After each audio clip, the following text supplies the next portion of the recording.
నమస్కారం. City news తెలుగుకి స్వాగతం. ఈనాటి వార్తా విశేషాలు. నిజాం రాచరిక పాలనకు వ్యతిరేకంగా తన కలంతో ఎదురొడ్డి నిలిచిన ధీరుడు తెలంగాణ వైతాళికులు సురవరం ప్రతాప్ రెడ్డి అని రాష్ట ఐటీ పరిశ్రమల శాఖ మంత్రి దుద్దిల్లా శ్రీధర్ కొనియాడారు. సురవరం ప్రతాప్ రెడ్డి 129వ జయంతిని పురస్కరించుకుని సురవరం ప్రతాప్ రెడ్డి సాహిత్య వైజయంతి సాహితీ పురస్కారం 2025 ప్రధానోత్సవ కార్యక్రమం హైదరాబాద్ లోని బషీర్ దేశోద్ధరణ భవన్ లో గల సురవరం ప్రతాప్ రెడ్డి ఆడిటోరియంలో జరిగింది.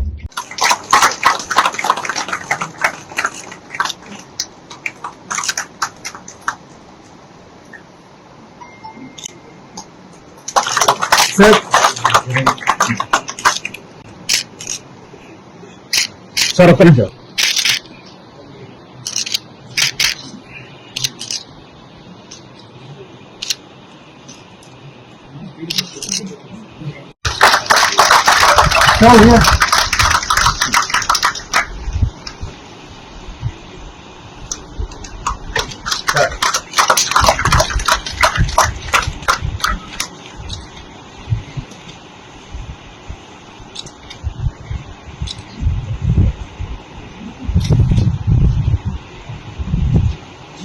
ఉస్మానియా విశ్వవిద్యాలయంలో లైబ్రరీ సైన్స్ లో PhD పూర్తి చేశారు.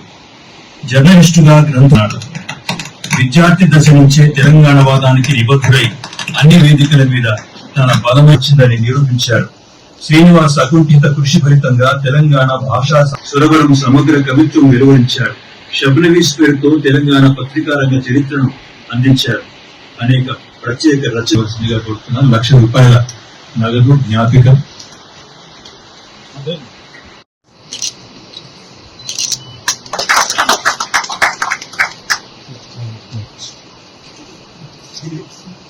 మాజీ పార్లమెంట్ సభ్యులు మరి సురవరం సుధాకర్ రెడ్డి గారు ఇక్కడ కూడా రావటం జరిగింది. మరి వేదిక అటువైపు ఉన్న పెద్దలందరికీ, సాహితీవేత్తలందరికీ ఈరోజు మేము చాలా నర్వస్ గా ఉన్నాం. ఎందుకంటే అటు కూర్చున్న వాళ్ళందరూ సాహితీవేత్తలు, చాలా ప్రముఖులు కూడా. సురవరం ప్రతాప్ రెడ్డి గారి సాహిత్యాన్ని గురించి మాట్లాడే నాకు అర్హత లేకపోయినప్పటికీ ప్రభుత్వ పరంగా ఈరోజు ఒక మంత్రిగా తప్పకుండా వారు మన తెలంగాణ ప్రాంతానికి సంబంధించిన యాస భాష సంబంధించి ఆ రోజు ఆనాడు బ్రిటిష్ సామ్రాజ్యవాదం గాని ఇక్కడున్న నిజాం పరిపాలకుల మీద చేసిన వారి ప్రయత్నం, వారి పోరాటం మాకందరికీ కూడా స్ఫూర్తిదాయకం. అనేక సందర్భాల్లో అనేక మంది సాహితీవేత్తలకు సంబంధించి కానీ ఈరోజు సాహితీవేత్తకే కాదు, స్వాతంత్ర ఉద్యమానికి సంబంధించిన ఒక మహనీయుడిగా, ఒక పరిశోధకుడిగా ఆనాడు మేము ఇప్పుడే చెప్పారు, పత్రికను స్థాపించి మరి ఎడిటర్ గా పనిచేస్తారు. వారి ఆలోచన విధానాన్ని మన తెలుగు ప్రజలకు సంబంధించిన ఆలోచనలను కూడా ముందుకు తీసుకెళ్లే ప్రయత్నం భాగం. నిజాం పరిపాలనను ఏ విధంగా తన పెన్ను ద్వారా ఎదిరించాలని ఆలోచన చేసిన మహనీయులు సురవరం ప్రతాప్ రెడ్డి గారు. ఈరోజు మనం వారిని స్మరిస్తా ఉన్నామంటే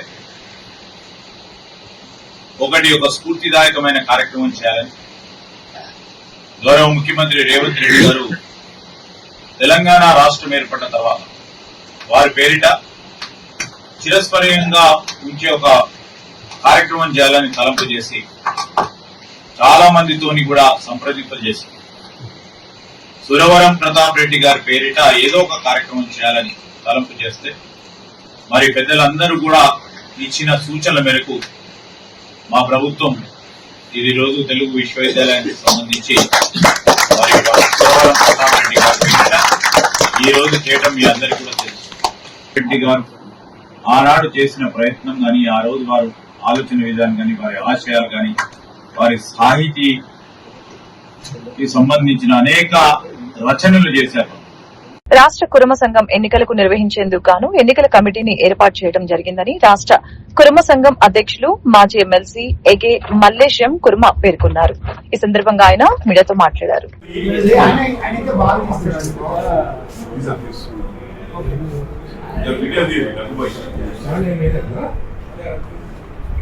ఒక్క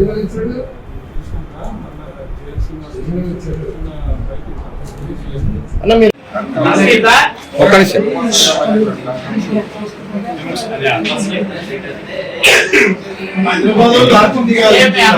ఓకే రైట్.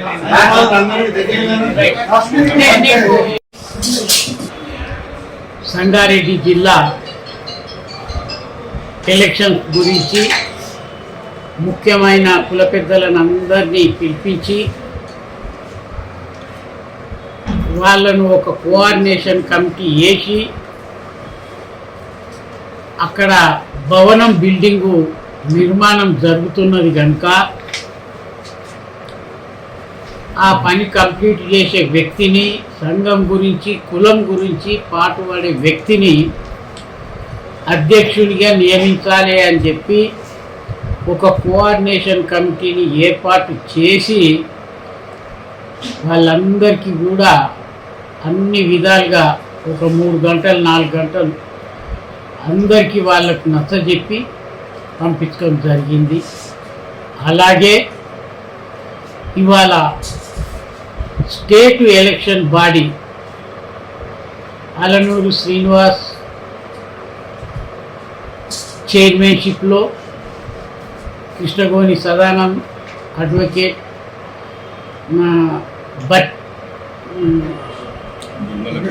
గోరిగే కృష్ణ, అలాగే మన ప్రకాష్, అలాగే